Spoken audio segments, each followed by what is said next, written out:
Your monologue resonated so strongly with people because people are genuinely psychologically traumatized about the prospect of locking down again. Hi, Dan. Yes, I agree with you completely.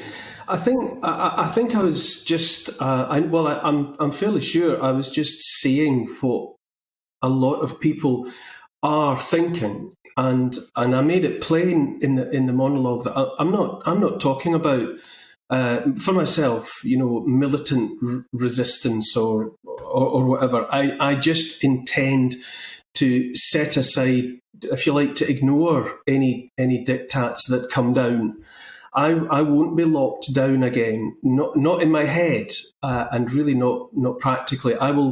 My door will be open to my friends, to my family, to my neighbours, to the people that I love. I know that I'm welcome in the homes of friends and family all over the country. And if the government get to the point where they do think that they can lock us down and lock me down, well, I'll be paying no attention to that. I will be meeting with the people that I love. They will be coming to me, and I think that's important. I think the government, I think the authorities, their scientific advisors, I believe absolutely 100% that a lot of the intention it wasn't about health. Not for the longest time. It was a deliberate attempt, a deliberate project to divide us, to keep us apart, to stop us meeting, to stop us getting into pubs and restaurants and all the places where people meet and talk and reassure one another. I think the objective was to keep us separate from one another so that we felt helpless and alone. I won't play that game anymore, that's just me. I am not going to do that anymore. I am going to be at home to my people, and they will make me at home to them.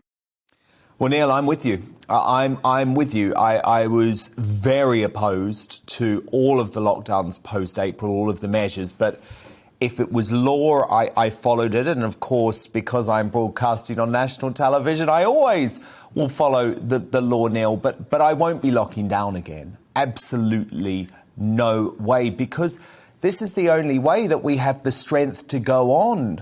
We can't imagine a life where we spend 6 months with the government controlling our freedoms, controlling who we can see, controlling where we can travel. It's psychological torture. And I think the people, Neil, who feel like they want further lockdowns, they're just tortured and traumatized in a different way because they have given in to the fear. And I don't blame them for doing so either. No, I don't blame anyone. After all, it was a very sophisticated, a very well orchestrated campaign of propaganda. It was that isolated everyone and was intended to make us feel terrified. And I believe if there was ever any intention that isolating us was for the public good. And I don't think it was. I don't think the intention was for the public good. I think it was from the beginning. I think it was a deliberate attempt to separate us one from another. But the lockdown has absolutely done more harm than good. There's no getting away from it.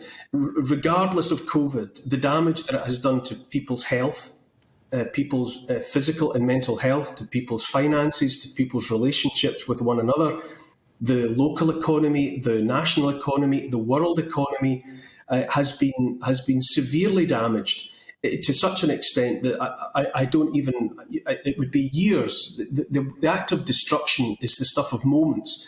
The act of building is the stuff of years. It's a long, painstaking process to build communities, to build society. So much damage has been done, and I think I defy anyone to say that lockdown has been a good thing. I say it's been a bad thing. It should never have been perpetrated. It should never have been pursued as long as it was. And there's an end of it for me.